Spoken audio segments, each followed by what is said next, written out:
This is within our power to change. Everybody says because we tried in '08 and it didn't happen, it's not possible. Wrong. We've gone through these periods before. This is totally within our power. Change for the better, is absolutely possible, and I believe it's close to inevitable if you're the drivers of it. We have not been telling our story very well. We do have a great story. We are not perfect by any means, but we have a great story about human freedom, human rights, human opportunity, and let's get back to telling it to ourselves first and foremost, and believing it about ourselves, and then taking that around the world. We've seen Secretary Clinton asked many times about how she deals with President Obama now going forward and kind of distancing herself a bit with some of the statements. But today, Vice President Biden said what you just heard him say. We're back with our panel. Charles, he was talking to a left audience saying why certain things hadn't happened. But what about this distancing? You know, with Biden, you never know. He speaks his own dialect of English. You never really know what he means, and I often think that he doesn't know himself. If it were somebody else, I might read a lot into this. I think he got carried away on change. I'm not sure it was a conscious attempt to distance himself. It looks as if he was saying that the change never happened, but that's pretty obvious. Everyone knows it. But when Hillary says we have to give our best story, that I think I give her the credit of thinking this through. And what she's basically saying is if you elect me, I'm not going to make an apology to her. And this is a criticism of how Obama handled the opening ground of his presidency when he went around the world talking about all of America's sins.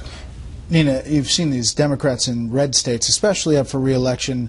They're obviously doing their own distancing. But as you get into forecasting to 2016, that's a delicate dance. Yeah, and you look at both of these, and Biden was absolutely ridiculous. I mean, borrowing this change language that campaigns use when they can't figure out anything else to say. We've had 6 years of change, and so where's the change? I mean, it was really ridiculous and silly. Hillary's, however, was very smart and very strategic. She was not only distancing herself from Obama, she's distancing herself from John Kerry, by the way, Secretary of State, and her successor, John Kerry, who this week, once again, took a swipe at American exceptionalism. I mean, Hillary is carefully, she's already kind of tried to curry favor with the left out of concern of a challenge there. But keep in mind, she's somebody who has a lot of appeal in the center. There's a lot of centrist Democrats who do not like this president and do not like the apology tour and do not like his stance towards business. And she's going to, I think we'll see more of her trying to play to, it's for her, a more natural crowd. Around last night, she said on The Daily Show, we have 6 million young people in our country who are neither in school or in work, and that's terrible. They've given up. She said we have to do a better job of persuading in Congress, and you have to give people sometimes what they want.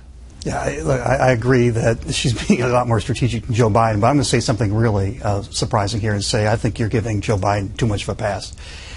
His remarks, I think, are actually more important and more damaging to the party because he runs right to the original sin of the Barack Obama presidency, and that is that he promised he was going to change the culture of Washington, and instead immediately become captive of it, and even got Stockholm syndrome. And in trying to argue that if you give us one more turn, give me one more chance, I will be the agent of change. He's no longer, has no better chance of being the next agent of change than I have to be the next pope.